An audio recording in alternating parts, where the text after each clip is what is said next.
Prior to their wedding, Anne, a Protestant in Germany, would convert to the Anglican form of worship. Henry and Anne were married on 6 January 1540 at Royal Palace of Placentia in Greenwich, London, by Archbishop Thomas Cranmer. Their wedding night, though, was not as successful one as Henry confided to Cromwell that their marriage had not been consummated.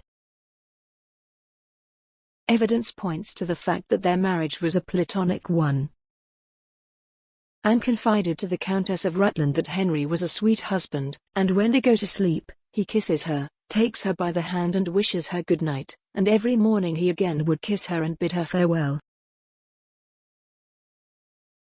The concept of a Duke of York, a second heir to the throne, seemed a very far possibility.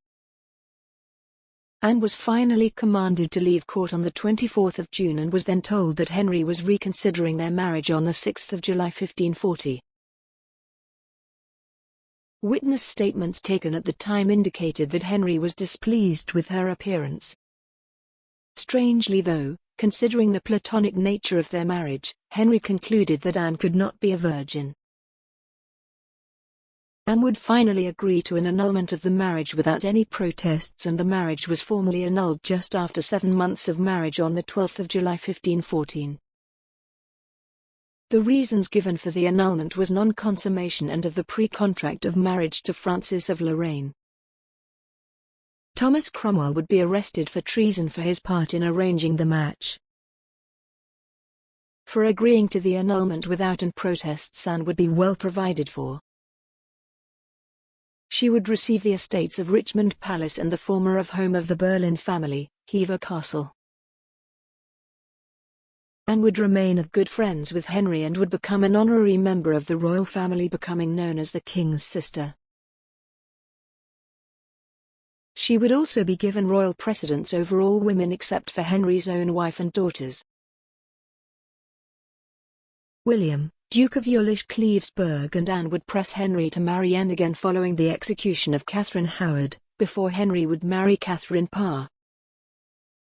Following the death of Henry VIII, his son, Edward VI, would ask her to move from her preferred residence of Bletchingley to Penshurst Place, which was near to Hever Castle, in March 1547. Anne would make her last public appearance on the 28th of September 1553 when she attended the coronation of Queen Mary I, together with Mary's half-sister Elizabeth. By this time, following Anne's compliant nature, she had converted to being a Catholic, as Mary was a strict Catholic. There had been an unproven accusation that Anne may have been in a plot to over Mary, due to her close association with Elizabeth, together with the Duke of Cleves and the King of France, but there has never been any evidence to support this. She would never be invited back to court after 1554 and would live out her life quietly on her estates. Anne had never returned to her homeland after marrying Henry VIII and always seemed happy with her life in England. Near the end of her life, Mary allowed Anne would move to the home of Henry VIII's last wife, Catherine Parr, at Chelsea Old Manor, where she would die, most likely from cancer, on the 16th of July 1557. She would be around 42 years old.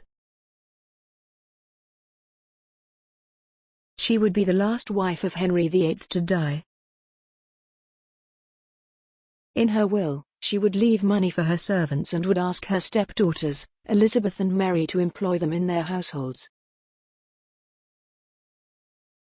She would be buried near to Edward the Confessor, in Westminster Abbey on the 3rd of August, not near to where her husband, Henry, was buried at Windsor Castle near to Jane Seymour.